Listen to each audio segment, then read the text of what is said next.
My dad didn't leave much behind. Trust me, we have looked everywhere. But he left books in a sizable library, many of them underlined with notations. It's a cool legacy.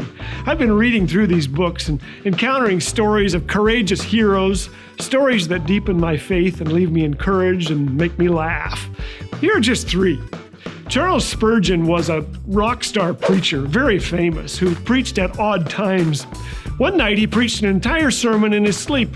His wife wrote down the main points, handed him the outline in the morning, and he went to church and preached it. Can you believe it? Spurgeon was often criticized for using humor in his sermons. He replied this way, "I must confess that I would rather hear people laugh than I would see them sleep in the house of God."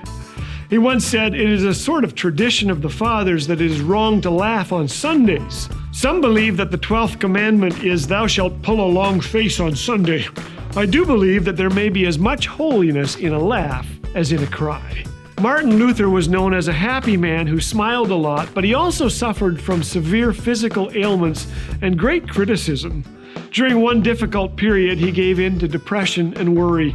The joy was gone. His wife Catherine endured this for days and then finally met him at the door wearing a black mourning dress. "Who died?" asked Luther. "God died," said Catherine. Luther frowned and said, "Why this foolishness?" "It is true," she persisted. "God must have died or you would not look so sorrowful." She later said that her therapy worked and her husband snapped out of it. Gladys Aylward left London for China just before World War II when she heard there were millions there who had never heard of Jesus. She said that when she arrived in China, she stood on the dock and thought about the fact that as a little child, she had two great sorrows. One was that all her friends had beautiful hair, but hers was black. And the other, when all my friends were still growing, she said, I stopped. She was 4'10". When she spoke, she stood on a box behind the pulpit. But when she arrived in China, she said, I stood on the wharf and I looked around at all the people to whom God had sent me, and every single one of them had black hair. And every single one of them had stopped growing when I did.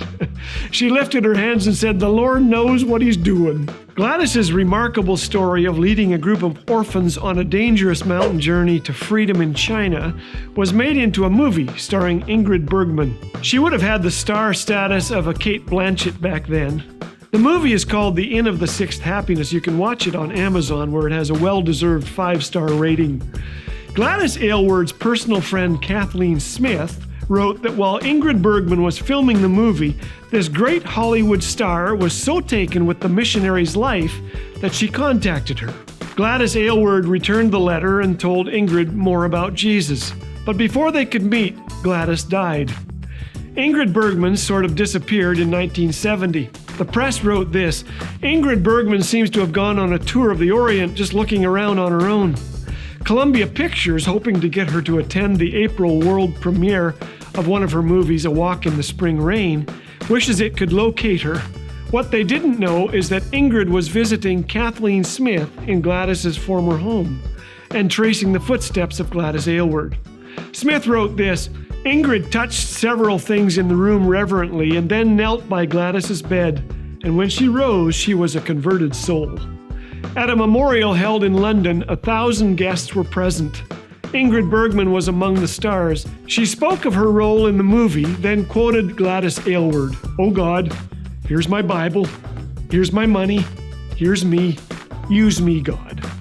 Then Ingrid Bergman turned to the audience and said, now I wish to speak for myself. Here's my Bible, here am I, use me, God. Whatever our platform, whatever we face, may God use us to bring hope and joy to others today. Laughter is phenomenal medicine. Share it, like it, pass it on by subscribing to the button that you subscribe to. Then, hey, take the rest of the day off.